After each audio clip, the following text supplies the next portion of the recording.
Bienvenue pour notre exploration aujourd'hui. On va parler d'un sujet essentiel, mais qu'on oublie parfois, l'amitié.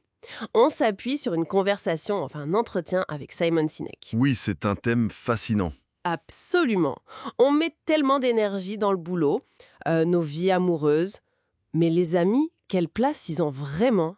Et si, comme le dit Sinek, c'était fondamental pour notre équilibre? C'est exactement ça.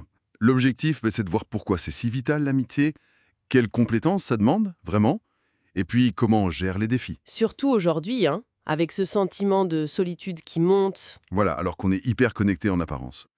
Donc, on va explorer un peu la valeur, mais aussi la fragilité de ces liens. Alors, justement, Sinek voit l'amitié comme un biohack, un truc naturel pour aller mieux, quoi. Mm. Il dit que les amis, c'est un remède contre la déprime, l'anxiété, le stress. C'est clé pour notre résilience. Il parle même des zones bleues, tu sais, ces endroits où on vit super longtemps. Ah oui, bien sûr. On pense direct à la nourriture, au sport, mais on oublie souvent un truc. Là-bas, les gens mangent très très souvent ensemble, entre amis. C'est ça. Ça montre bien qu'on est fait pour ça, pour le lien social. C'est presque biologique. Alors, négliger ses amis, c'est un peu comme mal manger ou pas assez dormir. C'est fou quand on y pense. Et le paradoxe, il est là. On va faire une thérapie de couple, si ça va mal, mais les amitiés, comme le note Sinek, on les voit souvent comme plus jetables, presque. Oui, c'est vrai. Après une dispute, hop, parfois on laisse tomber. Pas de thérapie amicale, quoi. C'est frappant. Surtout que les compétences, au fond, ce sont les mêmes, non? Exactement. Les compétences pour une amitié solide, ce sont les mêmes que pour toute relation profonde. L'écoute active, euh, savoir tenir l'espace, comme on dit. C'est-à-dire? Être là, vraiment, présent, sans juger, sans vouloir réparer l'autre à tout prix. Savoir donner, recevoir du feedback, gérer une dispute sainement. D'accord. D'ailleurs, Sinek raconte un truc perso assez fort. Il a réalisé qu'il était super bon en écoute, au travail.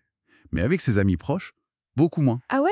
Il n'appliquait pas ses propres outils là où c'était le plus intime, le plus important pour lui en fait. Ça montre bien que ça demande un effort conscient, hein, même pour les pros, partout. Tout à fait. Et ça mène à son idée d'amitié additive. Il faut que ça apporte quelque chose, que ça vaille le temps, l'énergie qu'on y met. Additive, c'est-à-dire enrichissante. Voilà. Que ce soit du soutien, de la joie, de l'inspiration, peu importe la forme, mais ça doit nourrir. Mais c'est pas toujours simple de maintenir ça. Avec l'âge, les déménagements, les chemins qui divergent. C'est sûr. L'expérience commune des études, elle s'effrite et il fait une distinction intéressante entre laisser une amitié s'éteindre doucement, une sorte de graduation, Mhm. et le ghosting, disparaître sans un mot. Ça, il dit que c'est cruel. Ça laisse l'autre dans le flou, la culpabilité. Parfois, une discussion de fin, même si elle est dure, c'est mieux. C'est plus respectueux. Ce qui nous ramène à l'importance de l'authenticité, de la communication, même quand c'est inconfortable. Il faut valoriser la connexion humaine, même si elle est un peu désordonnée. Oui, imparfaite. Exactement. Sinek compare un discours parfait écrit par une IA à un discours peut-être maladroit, mais qui vient du cœur. C'est l'imperfection qui touche, qui crée le lien. C'est une belle image, comme cette règle du câlin Disney dont il parle. Ah oui, Serrer un enfant jusqu'à ce que ce soit lui qui lâche. Appliquer aux amis, être là, à fond, sans compter. Pas comme on fait parfois avec nos calculs de retour sur investissement. c'est ça. La présence, l'intention, ça compte plus que la perfection. Et même une communication maladroite, c'est mieux que rien. Dire, écoute, je sais pas quoi dire, mais je suis là. C'est déjà énorme. C'est souvent très puissant. Et un dernier point, s'excuser. Ce n'est pas forcément dire « j'ai eu tort Ah, ». C'est prendre la responsabilité de l'impact de ce qu'on a fait ou dit. L'exemple typique, hein, tu roules sur le pied de quelqu'un à l'aéroport avec ta valise. Pas fait exprès, mais tu t'excuses pour la gêne. je vois. Donc en résumé, l'amitié authentique, ça se travaille. Ça demande un effort, des compétences, de la vulnérabilité, du temps. C'est un investissement conscient, oui. Les compétences sont les mêmes que pour toutes nos relations importantes, en fait. D'accord. Et ça nous laisse peut-être avec une question pour réfléchir.